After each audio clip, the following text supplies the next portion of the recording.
Hey there, welcome to Violet's DIY Style. I'm Violet. If this is your first time to my channel, I hope you consider subscribing. Also, don't forget to click on that bell button so you can be notified every time I upload a new tutorial. And if you enjoyed this tutorial, don't forget to give me a big thumbs up and share with friends and family. So today I'm participating in an open invite collaboration that is hosted by Rustic Willow and Southern G Moore Gals. They have a collaboration that happens every third Thursday of the month that is called Thrift Flips. So thank you for hosting this collaboration, and I will be leaving their information down below so you can go check out their channels and subscribe to their channels, as well as a playlist for this collaboration. So when I went to the thrift store, I went looking for items that I could reuse and redo for my bedroom. So I was lucky that I went to a thrift store that every Wednesday they have 50% off of furniture items and picture frames. So I got these two picture frames for $10 because they were 50% off. So basically $5 each. And what I decided to do with them was remove everything inside the picture frame because I was going to redo them, of course. So what I did was just remove the taping that was in the back of the picture frame, and then I realized it had staples as well. So I'm going to go ahead and remove the tape, clean it up as much as I can, and then I'm just going to grab a butter knife like you can see I have in my hand, and I'm going to remove the staples. I did get some pliers because it was easier to remove the staples that way.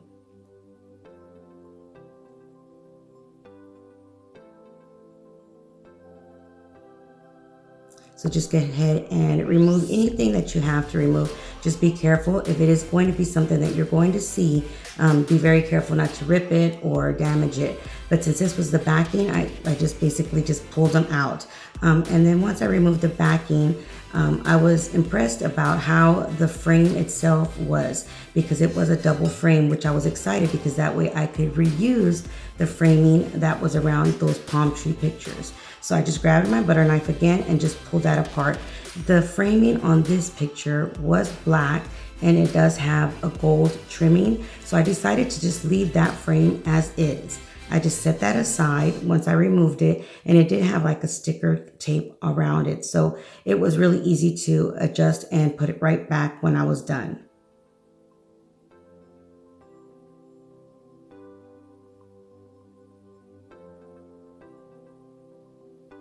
So there is the frame that I'm going to keep as is. I just set that aside.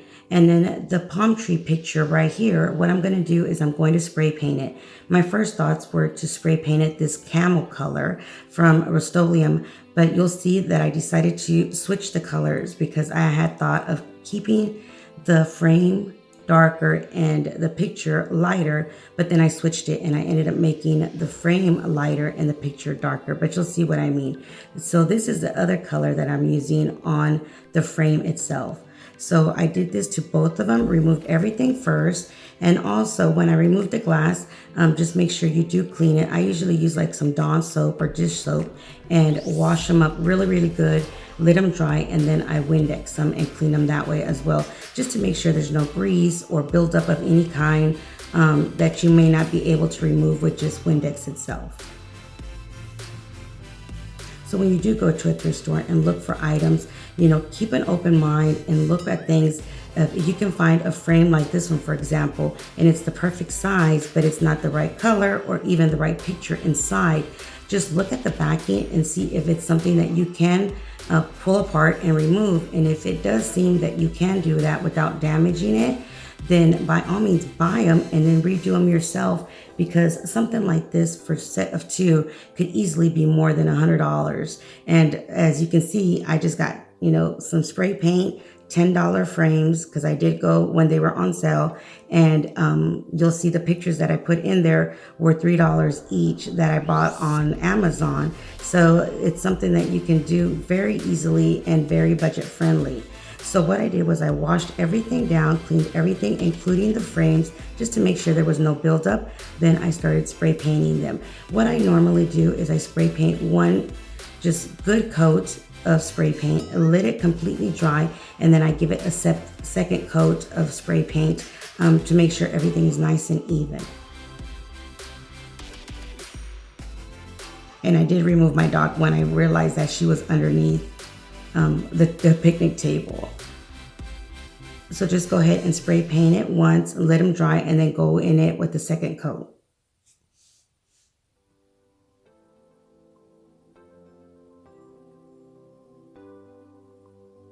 So while those were drying, I went ahead and got the darker spray paint and spray painted my picture itself.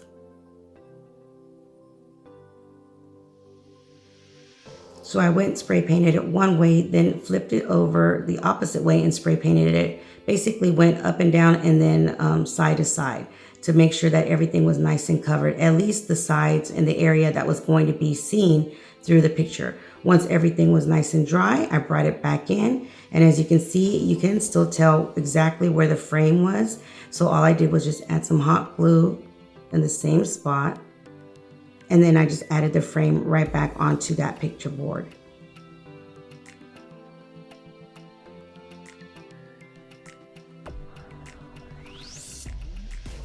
Just be very careful to place it right back exactly where it was at so you won't see any of the marks once you're done with that. And then these are the pictures that I got off of Amazon. It's just a canvas picture without the frame itself. And then all I did was just make sure I had it centered exactly where I wanted. And then I just added a little bit of hot glue on the sides of each corner and then just evened it out and straightened it out and added it to my frame. Now you can also use adhesive spray or even some double-sided stickers, tape, I'm sorry, and then just add it to the back as well. But I just decided to use a little dot of hot glue. So just go ahead and make sure it's all nice and even and no wrinkles, no hot glue strings or anything are there. And then what I did was I just grabbed my frame, flipped it over, and then just started assembling everything back again.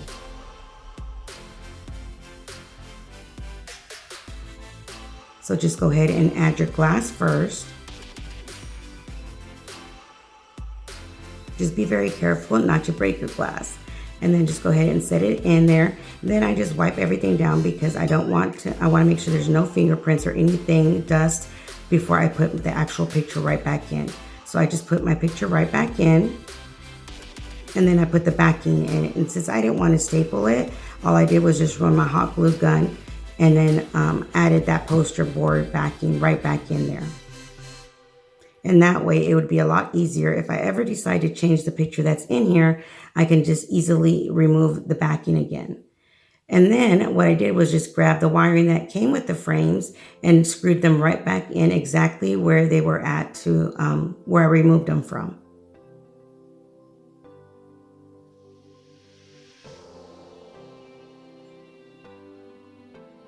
And there you have it.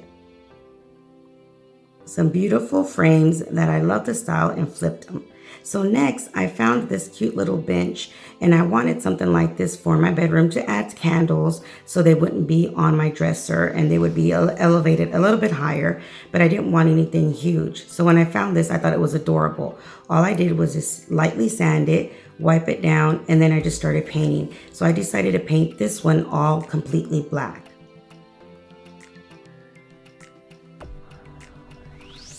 The cute thing about these little risers is you can use them for so many things, from just adding your perfume bottles on top, a dish of soap, or like I'm using it with some candles, or you can even add a plant on top of these because typically that's what they're for. But again, you can just use them for so many things. So all I did again was just give it one good coat of black paint. Now, depending on what color you're going to paint your furniture or any wooden piece is how many coats you're going to need. But since this color was black, I just needed one really good thick coat of paint. Then just go ahead and let this completely dry before you do anything else to it.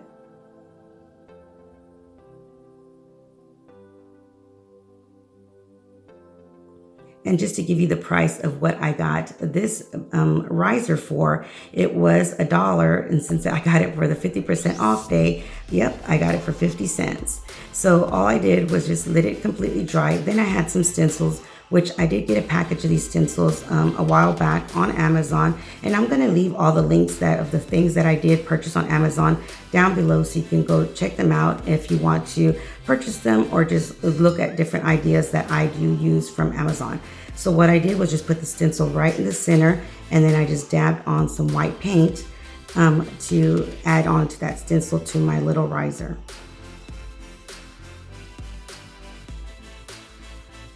And one thing is, make sure you completely let that dry before you remove it. So once that is dry, just go ahead and remove it and set it aside. So next what I did was I found this vase, and this vase wasn't glass. It's not even ceramic. It's like a plastic vase, but I wanted it to look more of that ceramic texture look. So I just grabbed some white paint and I added some baking soda and just made it as thick as I wanted it, depending on how thick or how much texture you want on anything that you're painting with baking soda. Is how much baking soda you want to add to this. So I just added it to make it more like a pudding paste. And what I did was I just gave it one good coat, and then I let this completely dry before I gave it a second coat. Now you can see that first coat really doesn't cover that paint. Now if you wanted it to be a lighter texture, again, just add less baking soda.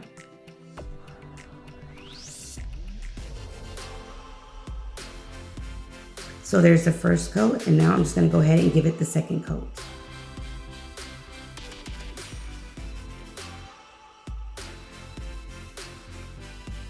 And you can see what a huge difference that second coat makes if you let that first coat dry completely.